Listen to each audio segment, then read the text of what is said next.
وہ جس میں شفا ہو تو اس کو بتانے والا طبیب ہی ہوتا ہے، کوئی اور نہیں ہوتا۔ میں یہاں تک لانا چاہتا تھا، بس یہ میری تقریر کا ماحصل ہے۔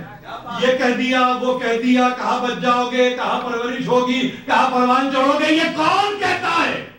مجھے بتائیے نا کون؟ میڈیکل ٹرمز میں اگر آپ کہیں شفا ہوگی تو اس کا مطلب یہ ہے کہ اتھارٹی رکھتا ہے،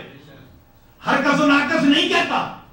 ہر کوئی کہنے کی قدرت نہیں رکھتا، ہر ایک کے پاس صلاحیت نہیں ہوتی، مگر کہا دیکھو یہ وہ کھجوریں ہیں، صرفانی کھجوریں کہ جس میں شفا ہے۔ اب وہ شفا دنیا، اب شفا کی تعریف کچھ اور ہے، دنیا شفا جسمانی سمجھ رہی ہے، مگر معصوم بتا رہا ہے عیسیٰ ایک ایسی صورت شفا بن کے آئے کہ رہتی دنیا تک کے لیے شفا ہے، بس بشرطے کہ اسے کوئی ذکر جانے، اسے کوئی ذکر جانے۔ قرآن تذکرہ ہے، شفا کے ساتھ ہے، لیکن اگر کوئی اسے تذکرہ ہی نہ جانے اور یہ کہے کہ بس یہ تو کتاب ہے، تو اس کے لیے شفا نہیں ہے، شفا نہیں ہے۔ یہی کیفیت ہے، آخری منزل پہ بتا دیا یہ شفا ہے، یہ شفا ہے، یعنی جس کی نگاہ ہے اس کے اصل پر ہو، جو دیکھ لے ماضی کو بھی اتنا ہی جتنا حال کو، اور حال کو جتنا دیکھے جتنا استقبال کو، یہ معصوم ہے،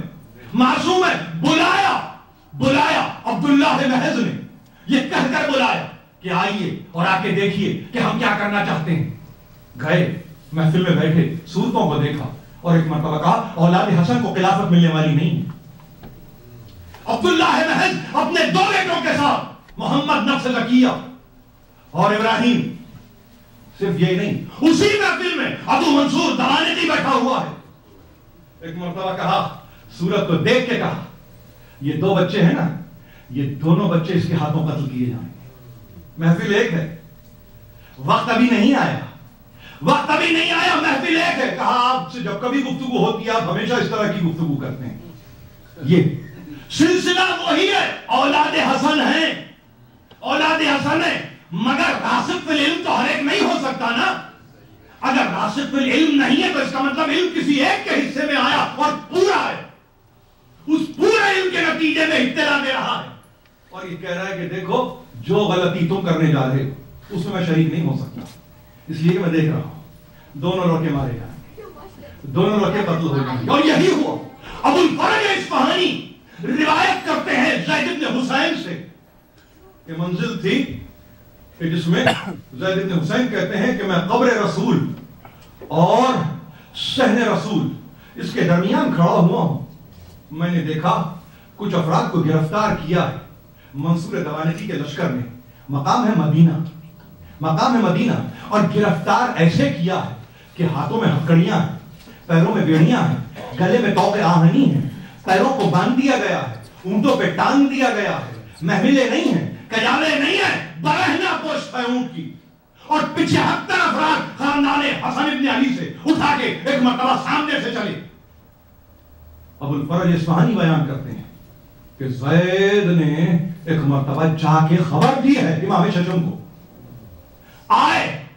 صحن مسجد پہ آ کے کھڑے ہو گئے، اور ایک مرتبہ اب جب نگاہ پڑی ہے اولاد حسن کی امام ششم پر،